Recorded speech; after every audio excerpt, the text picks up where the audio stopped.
Welcome back to Fast Market on the TD Ameritrade Network. I'm Tom White, joined by my co-host Kevin Hinks. But let's bring in our next guest for our cash tag segment, and that's going to be Landon Swann, the co-founder of LikeFolio. Thanks for joining us today, Landon. Hey guys, good to be here. Thank you. All right, so we're talking Roku. This stock's been taken to the woodshed, to say the least here, Landon. And I know you're probably not streaming anything. You're down in Florida. You're enjoying the weather. You're outside, hopefully. But, you know, this is the aggregator of all these apps that I subscribe to, right? You would think that it would be doing well, but this thing's pulled back over 75% from its all-time highs that we saw last year. Probably overbought at that point, but what kind of data are you seeing moving forward for Roku? Yeah, so what's interesting is we're right back at pre-pandemic prices for the stock, right? So it's about 113 bucks in February of 2020, and that's where we're at now. A wild run in between up to just under 500 and back down again. And, you know, that was a case of the right place at the right time for this company, where people were not allowed to go outside pretty much, and you had to stay home. Of course, you're going to stream more TV. And so people were buying Roku devices, buying Roku smart TVs, using their channel. But now things are starting to sort of return back to normal, and unfortunately, the stock has as well, at least unfortunately for those holders. So when we look at how they did last quarter, you know, the revenue was very strong, up 33% year over year. The active accounts were up 17% year over year, up to 60 million. The number of hours that were streamed were up as well, 15%. By the way, I did a little math there. The average hours per day per account is 3.5. So a lot of streaming going on, and you got to remember that's per account. So that's not per person. I have 5 people in my family, so across all 5 of us, that kind of makes sense.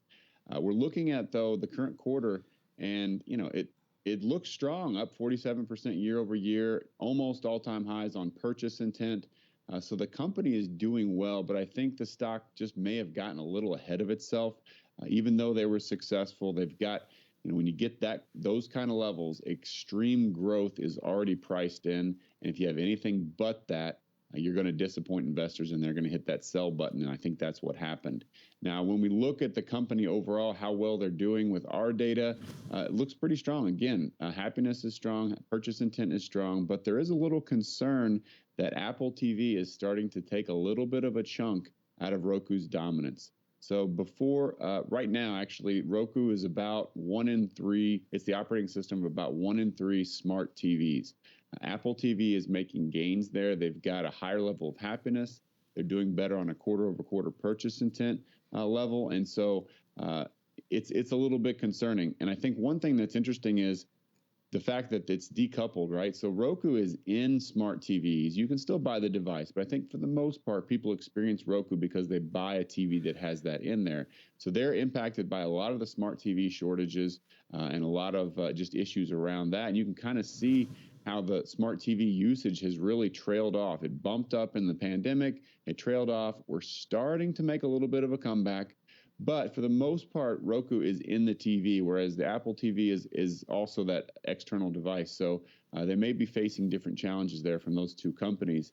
The other thing that I would say that's interesting is that streaming overall is down when you look at a year-over-year basis.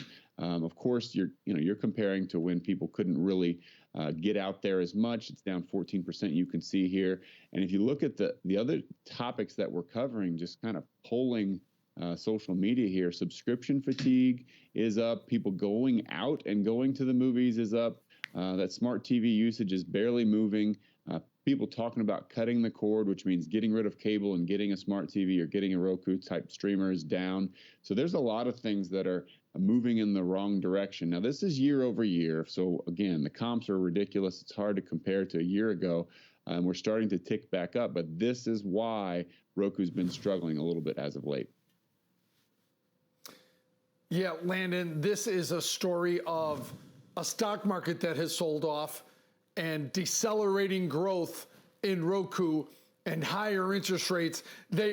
Coming out of the pandemic, it went from a perfect storm positive to a perfect storm negative for this company. But the question is, because your numbers say it, the numbers that I have here say it, this company's still growing. And streaming is still at an embryo stage of its life cycle. So there's still nothing but opportunity Is this story in Roku from $490 to below 100 before it firmed up here? Is this just simply a story of valuations and this new economy and the numbers that they took out of the entire market? Because your growth seems to be, a little bit of threat of competition here, but the growth numbers for Roku still really positive, Landon. Absolutely. I think this is, they're clearly the leader in the space. They're a leader in innovation. They went from nothing to beating out Apple and Google and Amazon. That's incredible. Those are three monster companies, and they beat them at their niche category, right? So I love that Roku did that. And I would continue to argue that this stock is on sale right now. I think 490 was obviously a bit of a stretch, but I think that 100 or 115 or whatever we're at right now is also a bit of a stretch.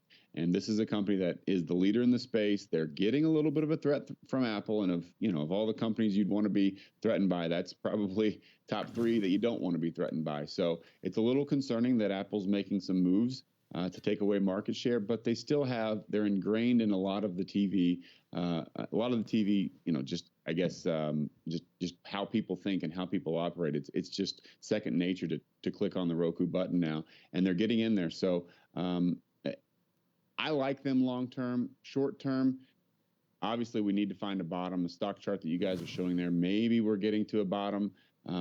Anytime, if I saw a 90-something print, I would be buying shares for sure. Here, I'm a little bit inclined to, because I do think long-term they're going to make it. They're going to continue their dominance, but I think they just got a little outstretched on the valuation for a while.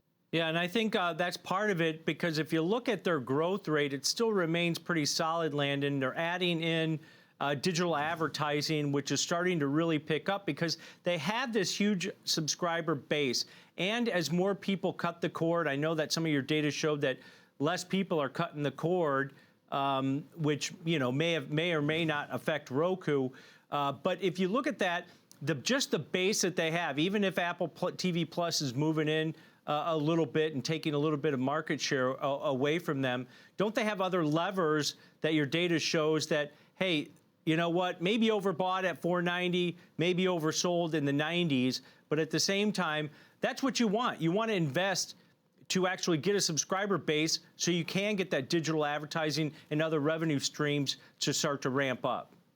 I think that's a great point. And, about that cutting the cord, it's down 6%. But, if we had a chart on people talking about getting rid of streaming and signing back up for cable, I don't know that we'd have the sample size to put that together. I mean, hardly anyone's doing that. So maybe the rate of change from moving from cable to streaming is slowing down, but that's the direction that it's going. But you make a great point when it comes to the other revenue sources. So the Roku channel is at all-time highs as far as users. It's up 47% year over year on the last quarterly report, and they're getting advertising dollars from that. So it's not just the devices. That's not just the way they make money. They make money through advertising as well, and their revenue per user is up to $41. So they're doing a good job of monetizing those users. And the Roku channel, I think, is one of the ways that they're demonstrating the ability to not only do the technology side, but also dip their toe into the content side. One final note, while the streaming is going down, mobile streaming is booming. It is up significantly, 46% on a year-over-year basis. So it is doing really well, whereas just overall streaming is down a little bit, but people are picking up their phones and watching shows on their phones way more than before. So just the fact that Roku is innovating and the way that their whole business has evolved over the years tells me that they're going to take advantage of that as well. Yep, and I will not be cutting the cord anytime soon, Landon. I have all the streaming services, but I've also have the cord, and I'm not cutting it. And that's how I watch it on my mobile device. All right, great data as always, Landon. Appreciate it. Have a great day. Thanks, guys. Take care. All right, that's Landon Swann, the co-founder of LikeFolio.com.